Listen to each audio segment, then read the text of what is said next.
Actually, sorry, wrong topic. We're going to jump. When Utah does come back, who's going to be under center? Is it going to be Jake Bentley or Cam Rising? We have two really suitable options for Utah. So, Cole, who do you think is going to be under center? I believe, and I think it's obvious, especially with now the amount of time that this player is going to have to mesh with the team. I think it's Jake Bentley. He is the senior South Carolina transfer who has played football, who has played college football, and had he's put on some pretty good numbers at South Carolina. So Jake Bentley is the starter for me. I honestly think it's going to be Cam Rising. Even though he had to sit out last year due to transferring from Texas, he was up in the booth with Andy Ludwig. He was learning the playbook. He has an extra year on Bentley with this book. Honestly, I get he hasn't had that many snaps. He took a couple of snaps in the Alamo Bowl when all hope was lost. But, I think that he just has more of a grip on this playbook than Bentley would.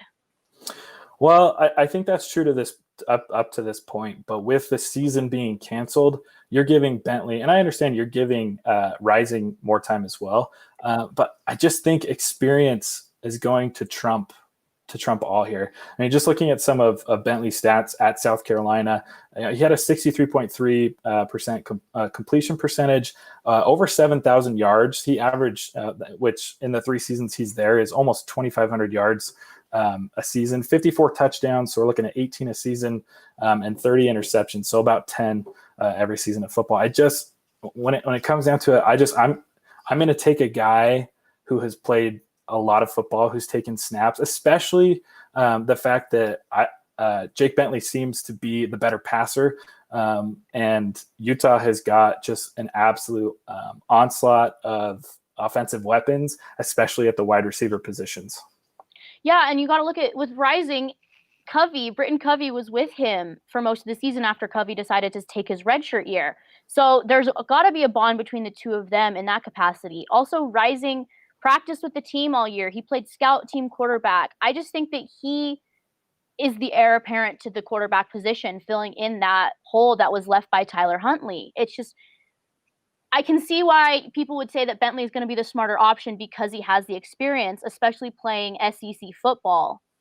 Rising. He's my guy. I like him. Well, do you see a possibility of playing having a dual quarterback offense?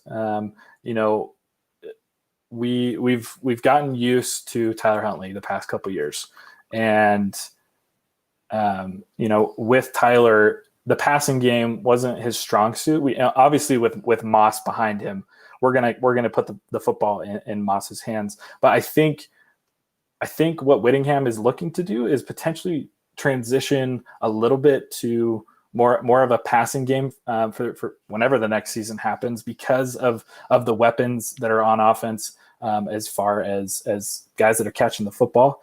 I worry with Cameron and his lack of experience that he's going to be able to complete those passes. So what are your thoughts on maybe two quarterbacks?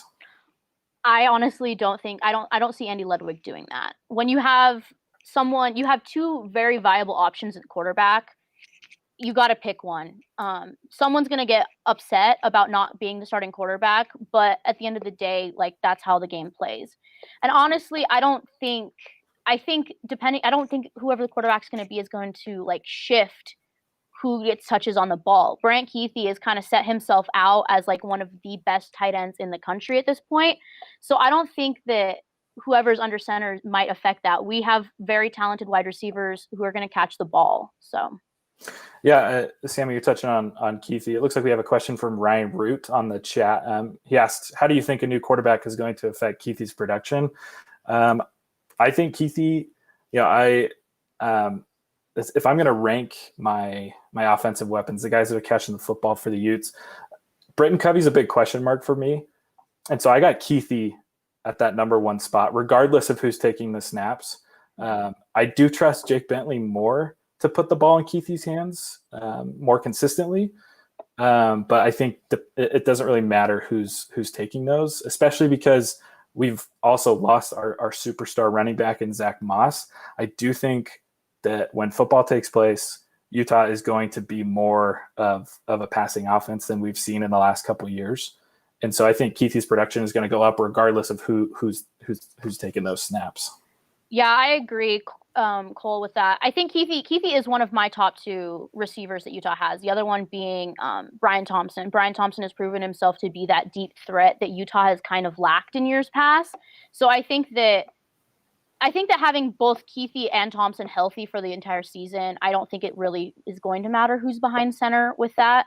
But I wouldn't say that Utah is going to be more of a pass-heavy offense also. Like, you still have 2 really good running backs in Devin Brumfield and Jordan Wilmore.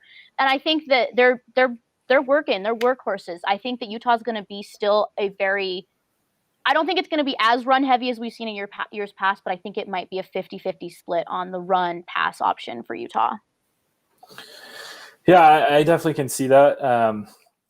It's just, to me, with someone as talented as Bentley, especially coming in as a senior transfer and a transfer that Whittingham went after very quickly and even got a commitment while Bentley was visiting the University of Utah.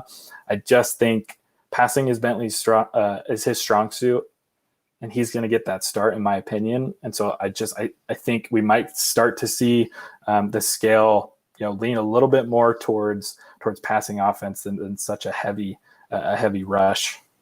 Yeah, and honestly, we still don't have a lot to base off of because Utah had 2 or 3 spring practices before everything came to a screeching halt. So we didn't really get to see – we got to see some stuff, but we didn't get to see a lot out of these quarterbacks. And I think that this was a battle that a lot of fans were really excited for this year. And I think no matter what it is, I think when it happens, I think it's still going to be really interesting. But it also comes back to the question of eligibility. If they play in the spring, does Bentley take that extra year? If they don't play, like, what is his deal? Because he might want to take his talents to the NFL. Whereas Cam still has a lot of eligibility. He'll only be a sophomore this year. So does he stay? If we play in the spring, do we have a battle? Do we not? There's so many question marks with what the quarterback position is going to be like at Utah still. Yeah, I mean, you're absolutely correct. It's tough to make predictions when training got cut so short and there's no season. But it's gonna be a battle. These 2 guys, I think, are going to push each other to be even better. And I wouldn't even be surprised if maybe the first game or so we see a little bit of both. But knowing Whittingham, I think he will have his decision made. But whenever that first offensive set takes the field. Whether that's in this next spring or in fall of 2021, I think Whittingham will know who his guy is. But you do bring up an interesting point. What kind of effect is postponing the season going to have on Bentley? Is he going to call it and just be done with football? Is he going to try to go to the NFL, or is he in it for the long haul and really wants to play a senior season at the University of Utah? And especially for Bentley, when his season came to a halt last year because of an injury, he hasn't had that opportunity to go out there and fully finish a season. Especially, I think playing in the SEC is vastly different than playing in the Pac-12, and I think most people would agree with that. But I want to see him play in the Pac-12 is what I would love to see, whether it be him as QB1 or even if they run specialty packages with him, or even Rising. If Rising's not the starting quarterback, does Ludwig draw up some special packages for Rising to run? Kind of like they did last year with Jason Shelley. They had some special packages that they would pull out every now and again to throw defenses off. So I want to see what Andy Ludwig's plans are for both quarterbacks.